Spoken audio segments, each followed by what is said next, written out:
Tole nagaan abbaa, nagaan ilmaa, nagaan hafuura qulqulluu sadan waaqa tokkichaa bakkaaf kallattii iddoo isin jirtan hunduma keessatti isiniidhaaf haa baay'atu. Hordoftoota Qiddistii YouTube lammiiwwan koo biyya keessaa biyya alaa akkasuma keessummaawwan koo haaraa dhuftan hunduma keessaniidhaaf akkam jirtu nagaa keessanii inni madda nagaa keenyaa ta'e gooftaan haa eebbifamu isiniin jecha guyyaa har'aa wanta baay'ee laphee kuna cabsee wanta baay'ee natti dhagahame tokko irratti dubbachuu barbaada jechuudha. Innis maalidha? Waa'ee lammii keenya.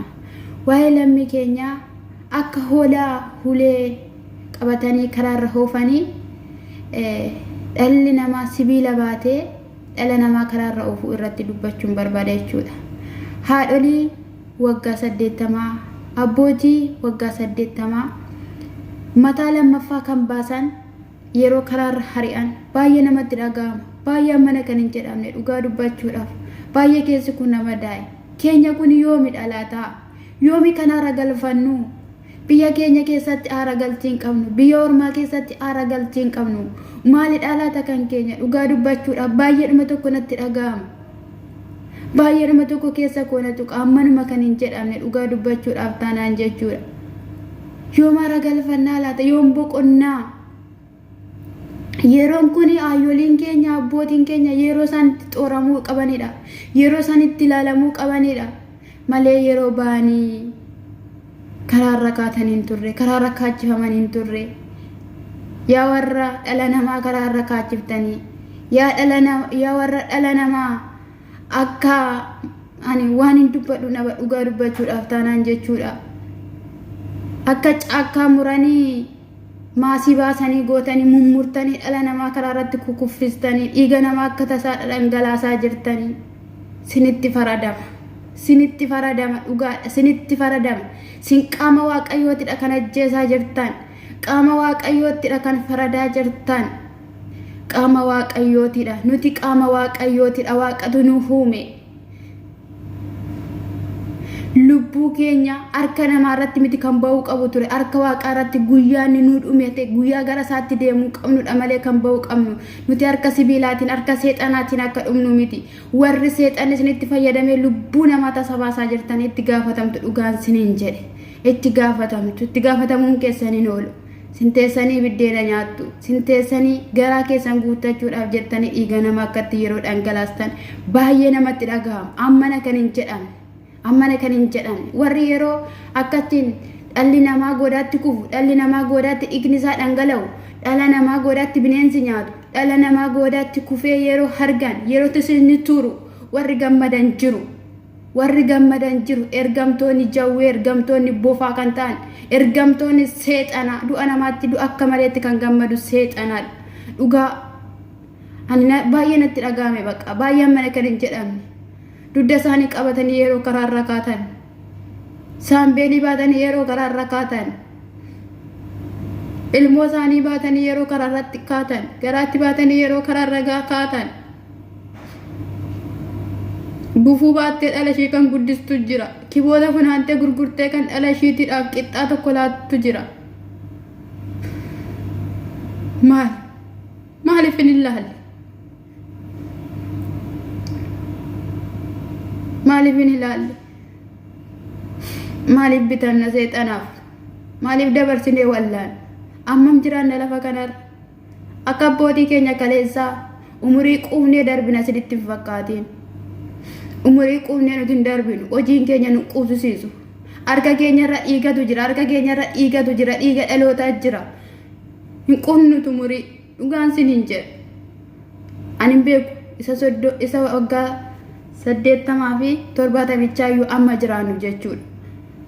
Kanaaf iyyuu otoo irratti qindeeffattanii otoo irratti haasoftanii otoo ilaaltanii isinii wayya. Dhala namaa karaa irratti dhangalaastanii biyya keenya keessatti wanta ta'amee hin beekne wanta argamee hin beekne ta'aa jira. Wanta asaamee hin beekne ta'aa jira. Wanta ani hin beeku dhugaa karaa kanaan ilaala har'aan bakka akkasumatti dhiigni namaa qabeenyi namaa barbadaa jira. Dhalli namaa hara galfachuu dhabe sinitti hin dhaga'amume warri kaleessa jireenya isaaniirraa mana isaaniirraa buqqaan har'a yeroo aduu keessatti tisiifna afaan isaan irratti ursu yeroo nitsinna qulqullina dhabanii wanta baay'eetu jira dhugaa isinitti muuftaana wanta baay'eetu argama miidiyaa kana irratti waan baay'ee argaa jirra isa miidiyaa irratti arginu caalaan moota iddoo sana dhadhee baay'ee nama gaddisiisa qulqullinni jiru bishaan gahaan argatan nyaata gahaan argatan beelaan kan du'an hin jiranii isaan irratti maaliif hin baranne isaan maaliif hin ilaalle maaliif hin to'anne isaanii maaliif eddagana dhiiga irratti dhiiga finne maaliif gara waaqaatti hin deebine maaliif gara uumaan ilaalle lubbuun kun lubbuu eenyuti maaliif jenneen to'an maaliif iyyaan otoo yaan irra ta'e akkanan ta'u ture silaa bal'ifnee waliin yaaduu dhiisuu keenyadha qajeelfama dhiifnee jallina miseensa isaa ta'uu keenyadha kan garaa walitti nu jabeesse gara jabinni kaan immoo cirraafima dhaabbatamee kan yerootti suura wal kaasan garaa maaltu dhaabbatee suura siif kaasa jagninnatii keessa kamii dhalaata gootummaa keessa kamii dhalaata dhaabbattee suura kaasta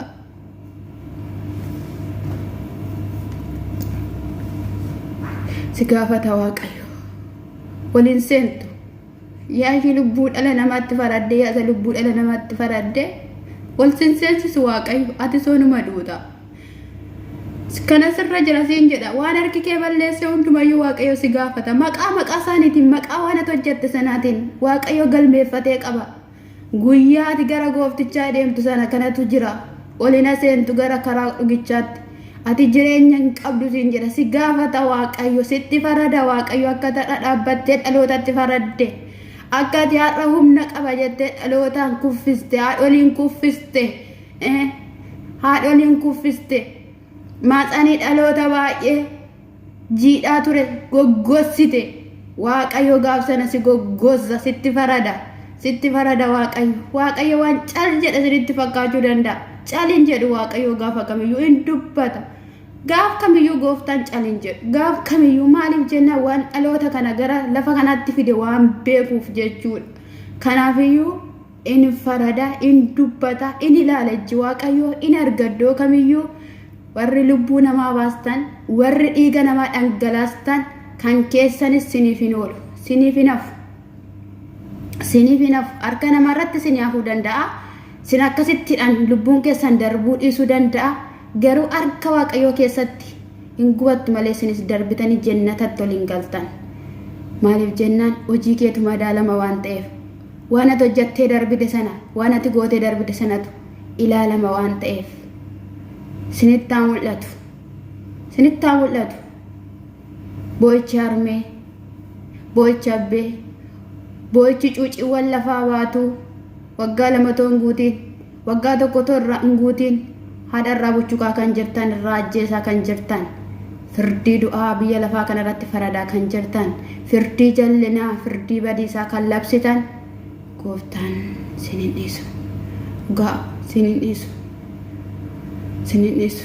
sinin dhiisu jireenya namaa akka baalee bichaa warri dhadheessitan jireenya nargaa boruu naman ta'a laata jedhanii kana siif achi kaatan waaqayyo sinin dhiisu eebbifamaa ta'aa